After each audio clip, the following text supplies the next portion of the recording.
Bonjour à tous, bienvenue. Nous sommes le lundi 26 janvier. Voici les titres de ce journal. Redonner le goût de la République, c'est l'objectif du gouvernement après les attentats à Charlie Hebdo. Le service civique revient donc au premier plan. Ce dispositif qui invite les jeunes à s'engager dans la vie citoyenne. Le monde agricole réfléchit à son avenir et le secteur pourrait bien se tourner vers la méthanisation. La solution est très largement développée chez nos voisins allemands. Mais ici, la profession se heurte à plusieurs difficultés. Le point dans ce journal. La musique classique n'est plus réservée à une certaine élite. Chaque année, la folle journée le prouve, à Nantes et avant ça en région.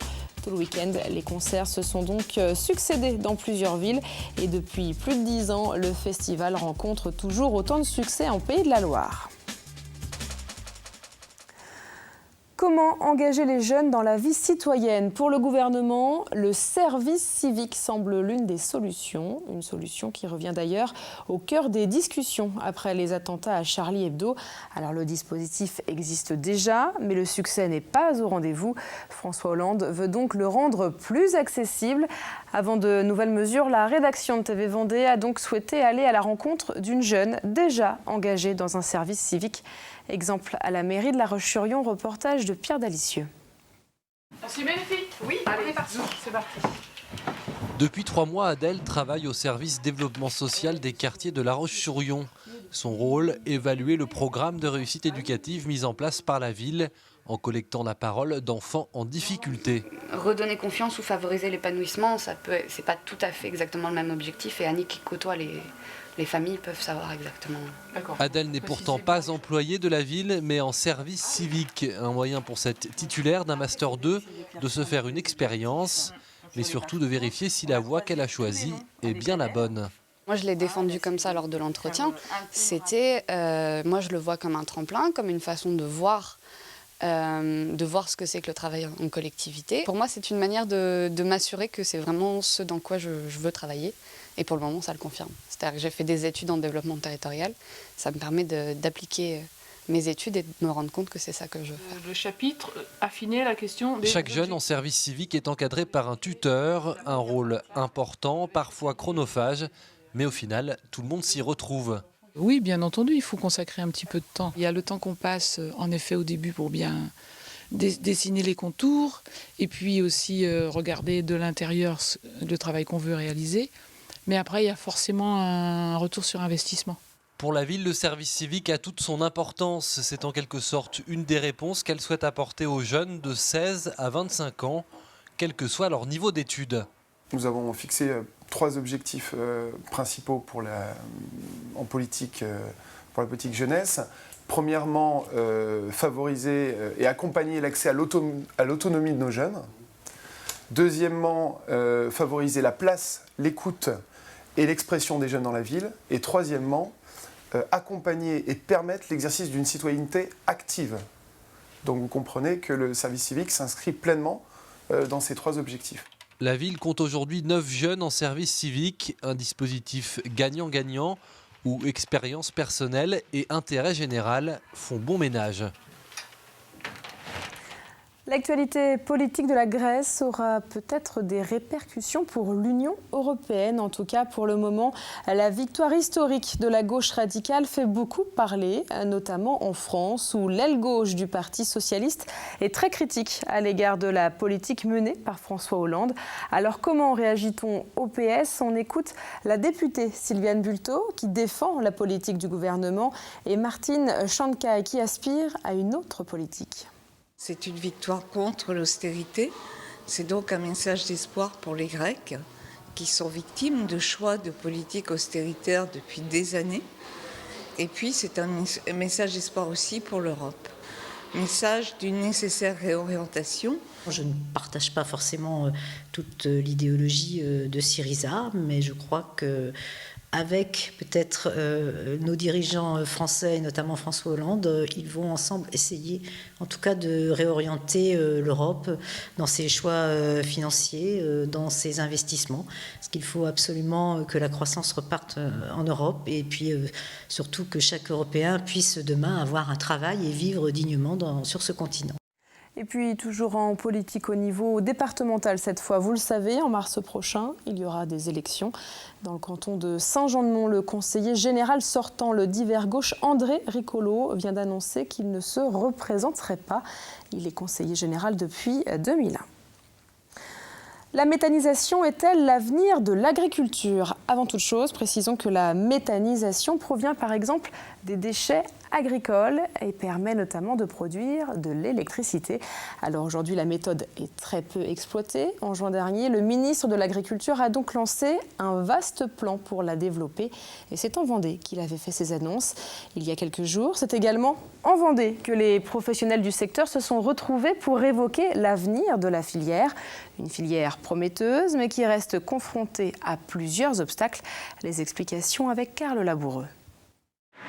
Valoriser les effluents d'élevage et en extraire du gaz. Depuis 5 à 6 ans, la filière de la méthanisation agricole fait son chemin en France. Près de 80 unités sont en fonctionnement, une quarantaine d'autres est en projet.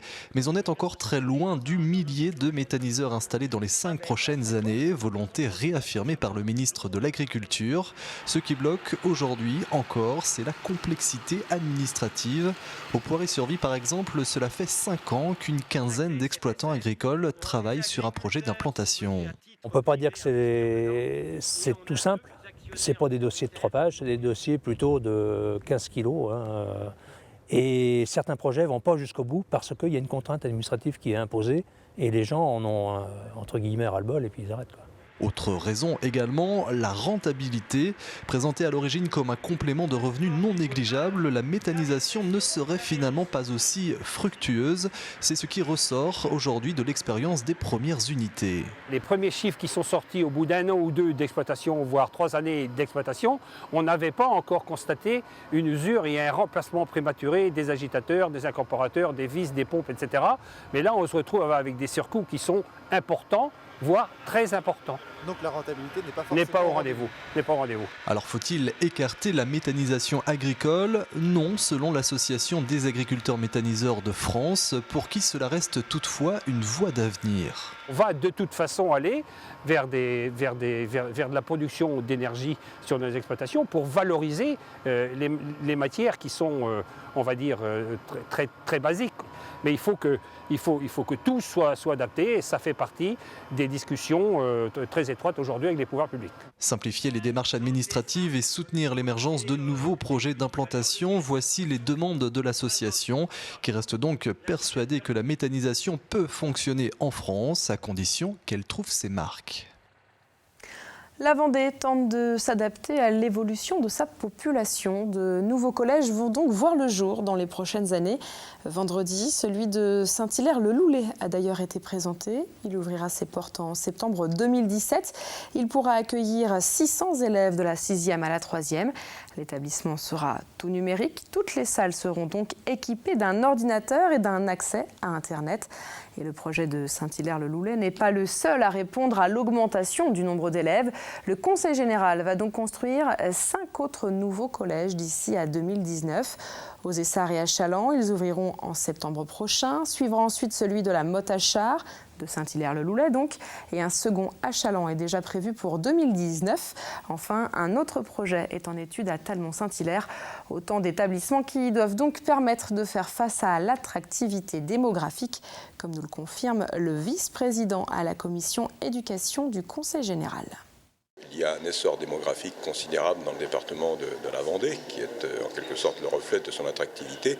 Et l'an dernier, c'est ainsi que nous avons, en Vendée, vu apparaître environ 750 collégiens nouveaux, sachant que, bien sûr, public et privé sont confondus, mais c'est l'équivalent d'un collège important chaque année en Vendée. En ce début d'année, les assemblées générales se succèdent. Les professionnels viticoles se sont donc réunis vendredi à Chantonnay. Ces rendez-vous sont toujours l'occasion d'effectuer un point sur l'année écoulée et sur les projets à venir. Et pour 2015, les représentants des fiefs vendéens veulent notamment miser sur la communication et revendiquer la qualité des vins de notre département. C'est en tout cas ce que nous confirme le président de l'association. Nous avons 2 projets en communication. un qui est très avancé et qui va être une semaine vendéenne à Nantes. Donc ça va être la 3e semaine du mois de mars. On va solliciter tous les restaurants et les cavistes de Nantes pour proposer les vins vendéens avec des animations proposées par les vignerons. Et puis nous allons aussi organiser pendant cet été une journée de dégustation des vins vendéens sur Paris. On passe au sport et autant dire que les footballeurs du Poiré-sur-Vie semblent avoir retrouvé le chemin de la victoire. Ce week-end, il y avait également de l'équitation, notamment un concours de dressage et le championnat départemental de tir à l'arc. Le résumé en images. Après plusieurs rencontres qui se sont soldées par une défaite, les Genots maillot bleu renouent avec la victoire en championnat face aux Istréens. Des Genots qui pensaient bien ouvrir le score dès la 9e minute sur ce centre de Damien Fachan pour la tête de Hugues Aïvi. Mais le but sera refusé pour une position de hors-jeu. En seconde période, les hommes d'Oswald Tanchot, en supériorité numérique, après l'expulsion du meneur de jeu istréen, trouvent la faille à la 65e minute de jeu sur ce corner. Le gardien relâche la balle, Papessard en profite pour le pousser au fond des filets. 20 minutes plus tard, nouvelle offensive des Genots. La défense istréenne est dépassée. Christopher Vicente enfonce le clou. Score final 2-0. On quitte le stade de Lidonnière pour le Haras de la Vendée où se déroulait tout le week-end un concours national de dressage. 200 cavaliers amateurs et professionnels des 4 coins de l'Hexagone ont fait le déplacement pour présenter leur reprise aux juges. Nous sommes des fois surpris de voir à bas niveau de belles reprises parce que souvent le début c'est très ingrat, mais on voit qu'ils sont très entourés avec des enseignants de qualité. Donc là, automatiquement, on trouve toujours des reprises qui sortent un peu de l'ordinaire. Cercle, arrêt, diagonale, changement d'allure, les figures imposées sont multiples. Certaines montures sont rodées à l'exercice, d'autres ressentent plus le stress de la première fois. Une nouvelle chance leur sera donnée les 13, 14 et 15 février prochains pour une nouvelle édition de concours national de dressage au Haras de la Vendée. Enfin, direction Pouzauges pour le championnat départemental de tir à l'arc. Une centaine d'archers étaient présents pour cette compétition. Le concours clôt les épreuves en salle de la saison 2014-2015 avant de pouvoir accéder au championnat de ligue qui débutera le 15 février prochain à Saint-Herblain. A noter que la Vendée se porte bien en tir à l'arc avec pas moins de 20 clubs sur le département et près de 850 licenciés. En foot, on revient sur les résultats du week-end. Alors en national, on vient de le voir, le Poiré-sur-Vie s'est imposé 2-0 face à Istres. L'équipe de Luçon, quant à elle, n'avait pas de match en retard. Et en CFA, les 2 équipes vendéennes sont allées gagner chez leur adversaire. Vous le voyez avec ces scores. Et puis, comme chaque lundi, notez que toute l'actualité sportive est à découvrir dans l'émission 85 Chrono à partir de ce soir sur TV Vendée. Il vient de recevoir le titre de chevalier de l'Ordre des Arts et des Lettres. Il faut dire que Christophe Vital est l'un des gardiens de l'histoire de notre département. Il est notamment le conservateur en chef de l'Historial, le musée de la Vendée, basé au Luc-sur-Bologne. C'est d'ailleurs sur le site même qu'il a reçu la distinction. À cette occasion, ce passionné d'histoire nous raconte comment il a appris la nouvelle. On l'écoute au micro de Marine Fumolo. Un jour, vous recevez une lettre de la ministre qui vous annonce qu'effectivement, elle a décidé de vous nommer chevalier. Et donc, voilà, c'est une belle surprise. Et donc, bon, ça récompense un travail, sans doute, un itinéraire. Mais moi, je dis toujours que j'ai très peu de mérite parce qu'au fond, j'adore ce que je fais. Le classique a résonné un peu partout ce week-end. La folle journée s'est en effet tenue dans plusieurs villes de la région. En Vendée, les concerts se sont succédés à La Roche-sur-Yon, Challans et Fontenay-le-Comte. Et quel que soit l'endroit, dans les Pays de la Loire, depuis plus de 10 ans, le festival musical veut rendre ses rythmes accessibles à tous. Et ce week-end s'est déroulé sans fausse note, la preuve en images.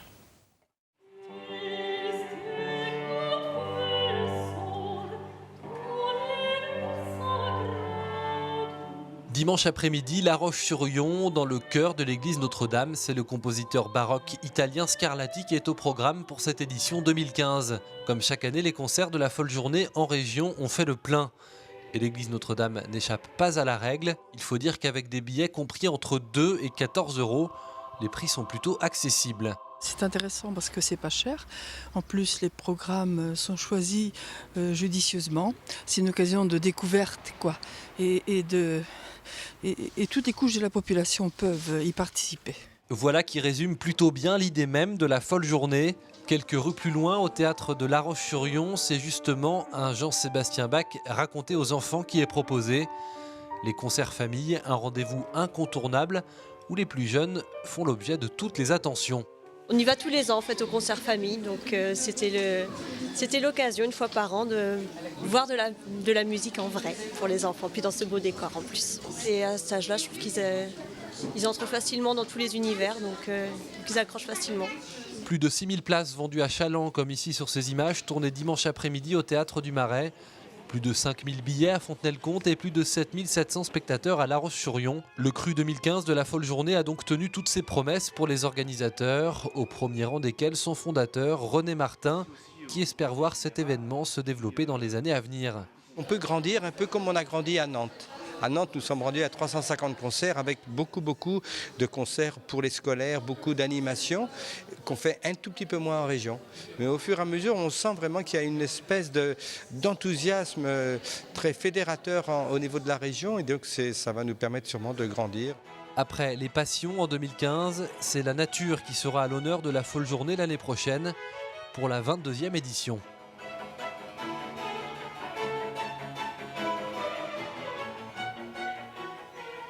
Et avant de découvrir l'édition 2016, précisons que la 21e édition de la Folle Journée se poursuit à Nantes à partir de mercredi et jusqu'à dimanche.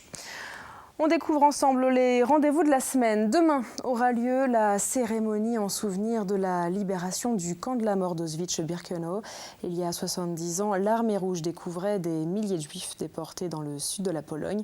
En économie, mercredi, le tribunal de commerce fera sa rentrée 2015 et vendredi, ce sera au tour des prud'hommes. Enfin, samedi, le monde de la perche sera à l'honneur. Tout le week-end, les athlètes français et internationaux participeront au Vent des Perches. Il s'agit là d'une des étapes de la compétition Perche Elite Tour. Et on termine comme chaque jour avec un point sur la météo. Et le gris restera encore bien présent ce mardi 27 janvier. Mais la pluie pourrait laisser place à quelques éclaircies. Et côté Mercure, il ne fera pas plus de 10 degrés, comme vous le confirme Armel Pavageau dans quelques minutes. Quant à nous, on se retrouve évidemment demain pour un nouveau point sur l'actualité vendéenne.